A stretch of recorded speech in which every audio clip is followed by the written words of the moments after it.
Hello, I'm Dr. Edward, the Healing Vet, and I'm here for my weekly talk and discussion about the deeper ways that we can help our pets that are not so obvious as diet and exercise and things like that, but more themes and principles in life that affect how we affect our pets and also affect us too.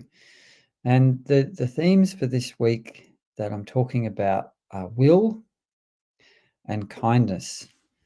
I just want to dig into a little bit of the deeper meaning of those words. I often like to get into the origins of the words before I start talking about what's going on. But will and kindness are the two things that we're talking about with relation to how we can help our pets. And of course, whenever we help our pets, we tend to help ourselves. Um, so, will, mind, determination, purpose. Uh, to determine by active choice.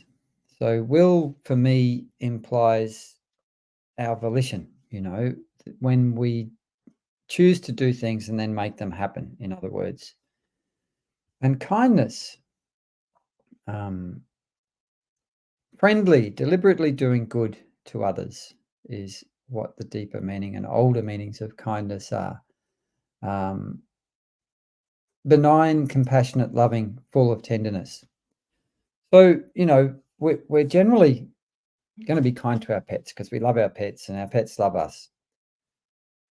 Sometimes, however, we're not quite so kind to ourselves. And sometimes we can be too kind to our pets in that we might overfeed our pets because they look at us with big, sad puppy dog eyes, or that we might have this thing where we have grown up in a family where kindness or love is associated with lots of food. We might not ever do anything with our pets that they don't like even a little bit. And that can be really unhealthy, especially when it comes to expressing healthy boundaries with your pets and especially your dogs.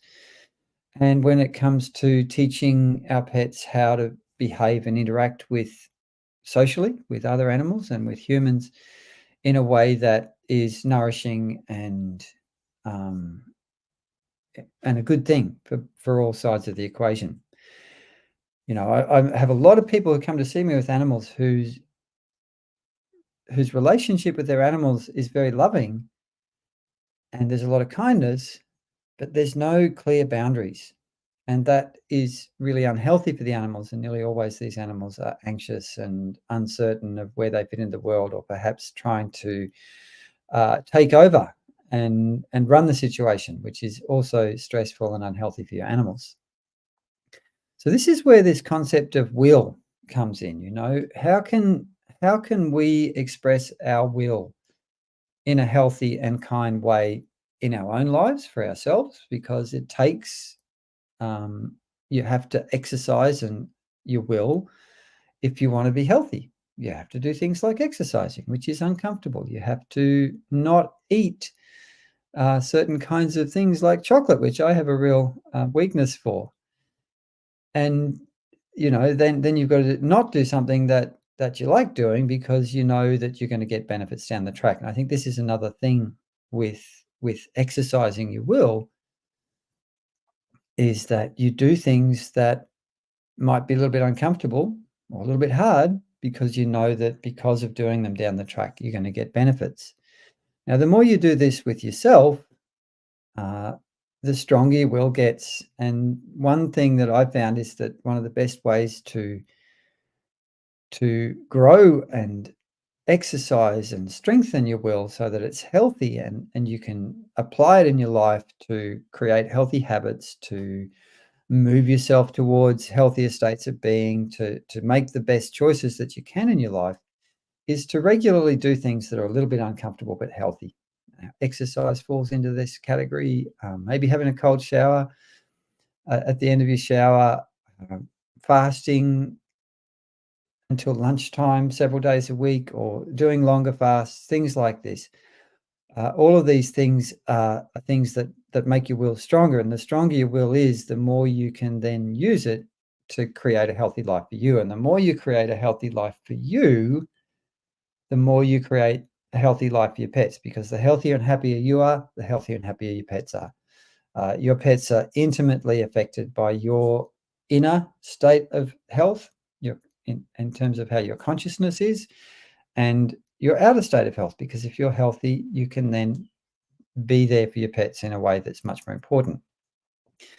But then we come to, how do you exercise your will with your pets when it comes to, for instance, making sure that your pets don't get overweight? If you've got a pet that's really, really food driven, they're going to put a lot of pressure on you. They're going to do every doggy or catty trick that they can think of to manipulate you into giving them more food. And if you don't have the will or the willpower to say a healthy no to your pets, then what's going to happen is you're going to get a fat pet, you're going to get obesity, and you're going to get all the chronic health problems that come with that obesity, arthritis, potentially diabetes, and a whole lot of other things. And your pet will have a shorter and less comfortable and less vital life if you can't exercise your will in a healthy and kind way to say no to them. And the other thing that I see this with is with dogs, with people, is that it's really important to say no to your dog coming into your close personal space at least some of the time, so that they understand that humans have boundaries. It's not great for dogs to jump all over people. If they run into a little kid or someone who's old and frail, and you get a dog jumps up on them, then they can cause harm. If you have a dog that hasn't learned any kind of discipline or how to come back when they're called, have a recall, listen to and respond to communication about behavior, then you're going to have a dog that might cause harm to themselves or to others. So for me, in my life, I find that I really need to have a healthy will, or willpower is another way of talking about this, and to be able to consistently do the things that I might not want to do, but I know that are really healthy for me. And the more I do this, the happier and healthier my pets get. And then the stronger I get in my ability to be a beautiful, benevolent leader, support for and carer and guardian of my beautiful pets. Because you do have to say no to your pets sometimes. It's really important for their well-being that you say no to them sometimes. And you have to be able to stand up to their very sad puppy dog eyes, or their some animals will get quite pushy and really demand that you do the thing that they want right now.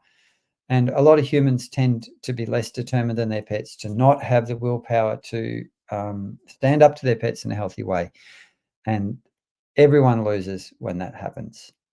That's my little talk for this week about will and kindness.